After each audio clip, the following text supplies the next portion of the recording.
Welcome back. It's Charlotte from At Charlotte's House, and this is my first big project of 2025. I am going to give my girls' shared bathroom a big time makeover.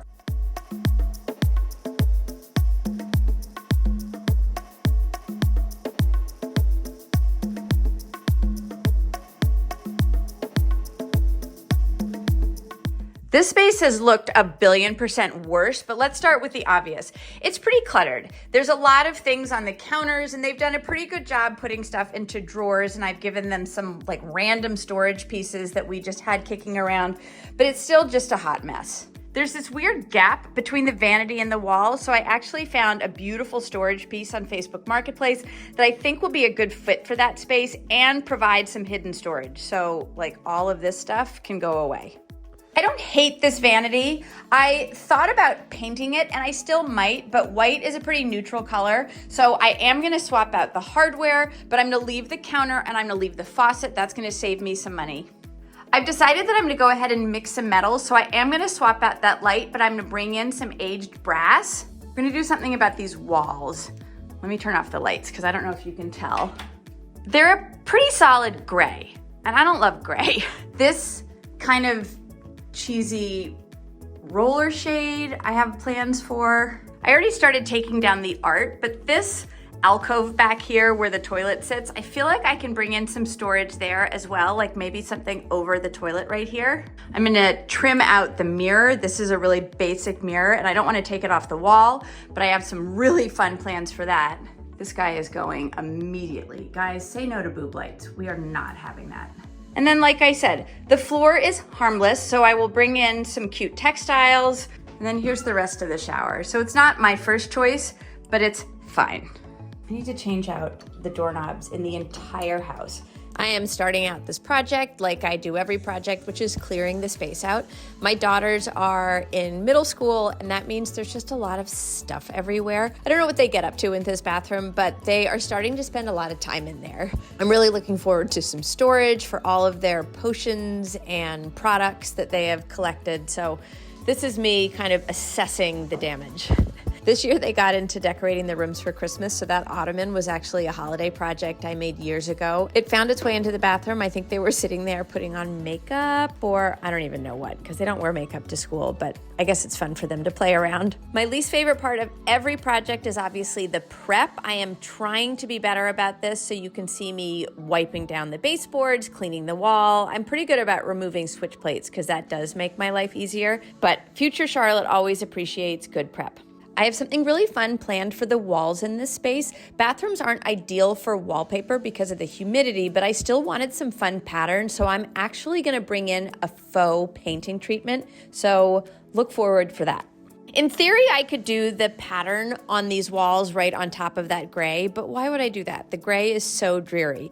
I did think about doing like a really pale pink for a hot second. I thought that would look nice in here, but the glaze is a little translucent, so honestly, I was a little hesitant to do that because I wasn't sure if it would look a little too purple over the pink, so I had a gallon of white paint downstairs, which meant it was free, so that's what I'm using. When I first started doing projects, I would always tape off the corners, tape off the trim, and I found that I was not only taking forever taping things off, but tape is expensive, and honestly, it was a lot easier and quicker just to use one of those small angled brushes, and it was pretty easy to get the hang of cutting in, so I never bothered to tape off anymore. That's what you see me doing. That roller you see me using was put in a swag bag. It's a little bit weird. I want to say the intent is to make it easier on your hands. I don't know. It felt a little bit heavier than a typical roller when I was using it like normal. I found that I couldn't get quite as close to the edges as I could with the normal roller, but there were times when it was nice to grab it with two hands and be able to put a little more pressure on it. So I don't know. I was happy to use it, but I don't think I would go out of my way to buy one, if that makes sense. I got this rug, which is not old, but I think it looks it, which is great for a bathroom. This is the hardware I got on Etsy. This will be the new shade. But are we liking this direction? The white paint alone makes such a difference. The space automatically feels brighter, warmer, cheerier. It's amazing. But I am not gonna leave it like this. Wallpaper is not the recommended application. The steam can be sort of a bugaboo for wallpaper. There are ways to do it if you are insistent, so you will definitely find wallpaper in bathrooms, but I wanted something that was gonna be a little bit more cost effective, not as fussy, and I'm gonna come in with a faux painting treatment. A friend of mine has a company in town called The Color Shop, and they send self-contained boxes of faux painting kits that will be more than enough for this space. This is my box from The Color Shop, and here's everything that comes in it. Piece of paper to practice on, full directions. They also include a QR code so that you can pull up their tutorial online, which is really helpful. You get a bag, and this has everything I need to mix the glaze, sponge, little detail brush, pencil. Obviously you get the glaze itself, drop cloth, tape to tape off any surfaces that you need, the brushes that you need. For mine in particular, I need a squeegee to like scrape away the pattern. I am going to take a look, remind myself how they did it, watch some videos, and then we can go up and get started. I am gonna tape off the ceilings. I still ended up getting a couple smudges up there, but it was pretty easy to touch up with some flat white ceiling paint. I am just gonna get started. The glaze is pretty forgiving. I think I say that later in the video, but I wanted to do sort of a lighter coat. You can layer it and build up the color saturation. It's pretty haphazard. The only thing I'm looking for is, you see how it's darker here? There's just more glaze. So I'm kind of trying to step back or like cross my eyes and somehow see that I have the same shading across the wall.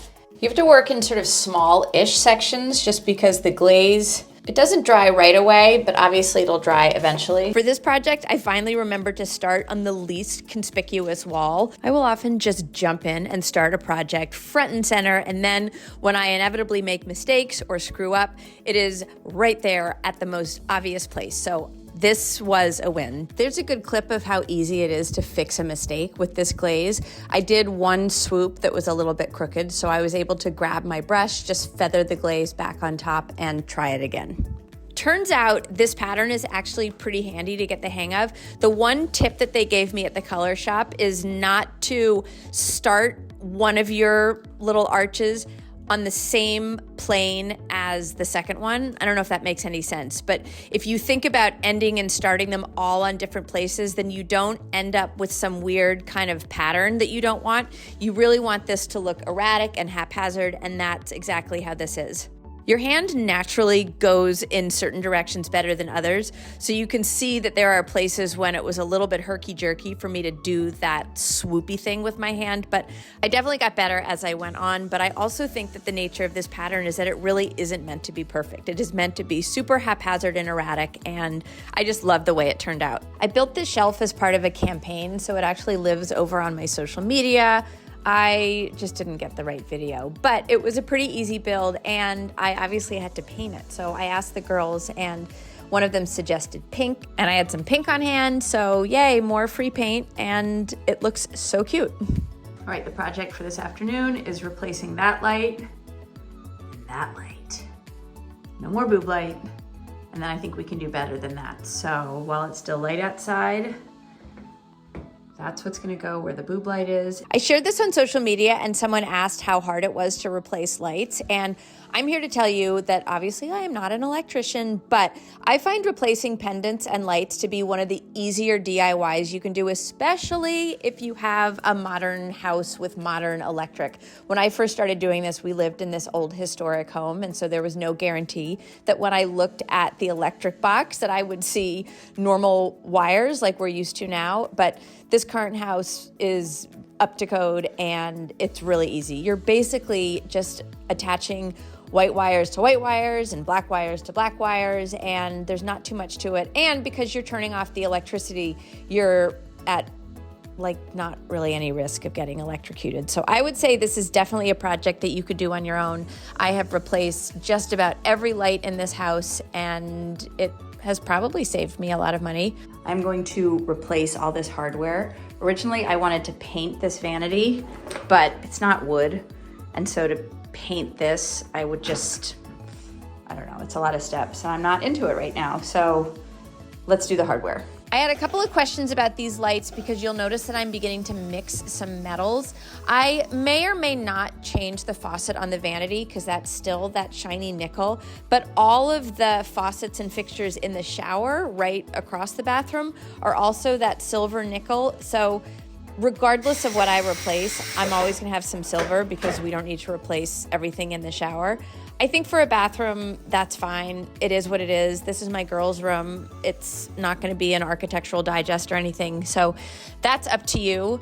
That said, replacing faucets on a vanity is not super hard. So if I ever get a new faucet or feel like doing that down the line, that would be a pretty easy project. Every single doorknob in this house is like a cheesy builder grade doorknob, and I wish that I could replace every single one of them. Sadly, I can't. But this one had come loose and I could have just tightened the screws, but the girls wanted something different, so that's what I'm doing here. I just got this one off of Amazon. It's a pretty good dupe to a fancier one and it looks great. The mirror in the girls' bathroom is just a hunk of mirror that they glued onto the wall. Another sort of homeowner's builder grade special.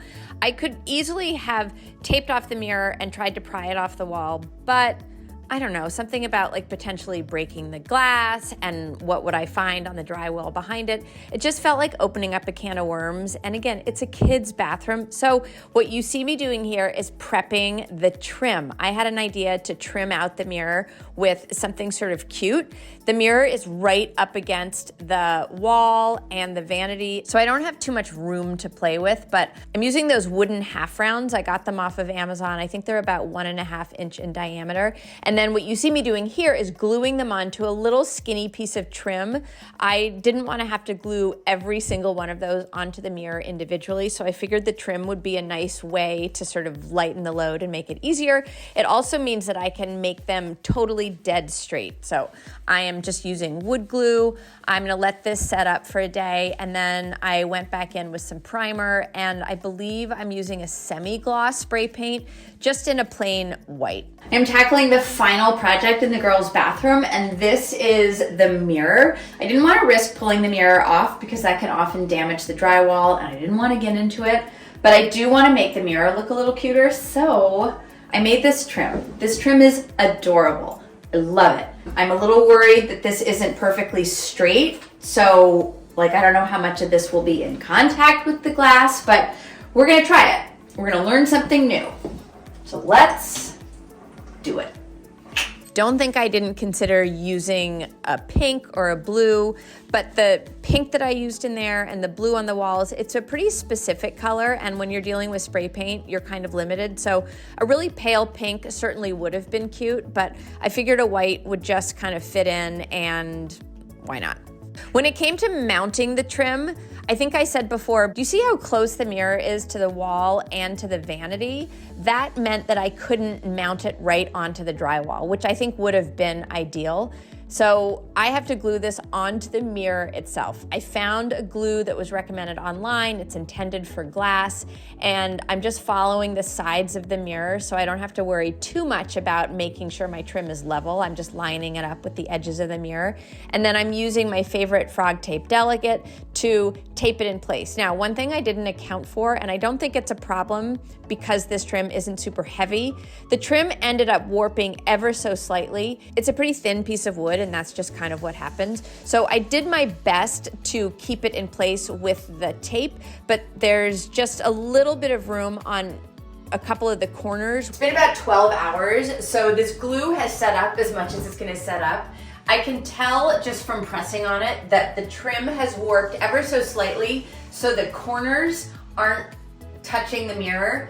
The question is, when I remove the tape, is there enough of the trim that is glued in place that the little bit of distance between the trim on the corners will matter or not? So that's what I'm gonna do now. And then I had to go back in and put a single half round on the corners. Don't look too closely because you'll notice on the two lower corners, I just didn't do the spacing quite right, and I had to sand down one of my half rounds, and it looks a little bit wonky, but again, these are one of those things where I'm not gonna let perfect get in the way of good enough. I don't think anyone would notice except for you guys because I am drawing your attention to it. My girls certainly don't care. And that is something, if I did this again, I would just make sure that I planned out that spacing a little bit better. The last project in this space is to do something about that window. I personally don't think they really need a shade up there, but they're girls and I think they're convinced that there's probably someone lurking in the woods looking in. So I figured I would try to replace that roller shade. I got this fabric off of Spoonflower. It's designed by my friend Danica Herrick. I love that it brings in all of the colors in the space. It has the blues from the wall, the greens from the storage piece that I'm bringing in, and then that pink from the shelf. So I looked online and I saw a couple different solutions for roller shades. I'm sort of using a little bit of everything to do what I think will work. So in general, you want to have a fabric that has a little bit of rigidity to it. So you can buy that fabric from the jump, or you can do what I'm doing here, which is apply that iron-on vinyl. I'm ironing it onto the back because you can see that one roll isn't quite wide enough, so I have to go back in with smaller strips, and I wasn't sure if that would be obvious from the front. Turns out it is a little bit, so I was happy to have done this on the back. It's not adhesive per se, but it definitely sort of holds in place onto the back of the fabric, so I smoothed it out where I knew I was gonna have to cut out for the shade, and then I just followed the directions on the package. The directions were to iron it at, I think, like a silk setting. So for my heat press, which I'm using, that's about 280 degrees, and you just hold it on top of the vinyl for 8 seconds. You obviously need to have something between the heat press and the vinyl or else it'll just melt. So I'm using the paper that the vinyl came on, and then you flip it over and you do the same thing on the front of the fabric. And I was really impressed. This seemed to stick perfectly well. For something like a shade that's not gonna have a lot of contact, I think it would be great. I saw a lot of people use this if you wanna make like placemats or a tablecloth. I would be interested how that would hold off because that's getting a lot more wear and tear, but I was really impressed. This definitely adhered and it added just enough rigidity to the fabric so that it will hold in place. Here I am cutting out the shape of my shade. You need to be so careful that your cut is perfectly rectangular here. You don't want to roll up your shade and have it be sort of weird and wonky. So I did my best. Precision is not my strong suit, but I am using a roller blade. No, that's not what you call that thing. A rotary blade, that's what you call it. Rollerblade certainly makes sense, but I'm using a rotary blade and then my sewing ruler to make sure that I am giving it a really nice, clean cut. You can't have a hem along the sides because then as you roll it up, there's just gonna be too much bulk. So I'm using a double-sided basting tape that I saw on one tutorial, and I use that to hem the bottom edge and then create a pocket for the rod. I bought this customizable roller shade on Amazon, and you can adjust the length, but you can also just go to your local Home Depot or something and have them cut it down to length.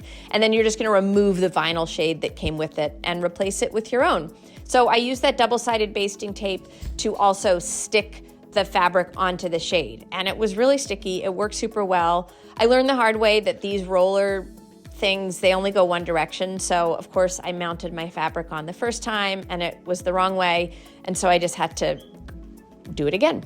And here's the finished space. My goal for this room was to bring in color, pattern, storage, and basically change everything that I could that wasn't glued in place. So hardware, lights, textiles, and then the storage. So that green piece you can see there, I got that on Facebook Marketplace. The minute I saw it, I knew I had to have it. It fits that weird little gap perfectly. I love that the glass doors meant that things were sort of available, but still organized and corralled. I got those drawer handles off of Etsy. I will link everything in the video description. I am so crazy about that rug. That is not a real antique rug. It's one of those sort of printed ones, which is like perfect for a bathroom. And believe it or not, my girls all really like it. They didn't love that rug at first, but now that they see it in the space, I think they've come around to it. I added that mermaid painting that I got at the flea market. This whole room, it probably cost me, I don't know, a few $100s. Nothing was super expensive. And it looks like a totally different space. I love just walking by it and looking in. The girls have a place for all of their things so that the counter isn't always just covered with junk. And this was really a fun way to start 2025. So I am hoping for more fun, colorful projects like this in the future. So thanks for watching, and leave me a comment or let me know if you have any questions. Bye, guys.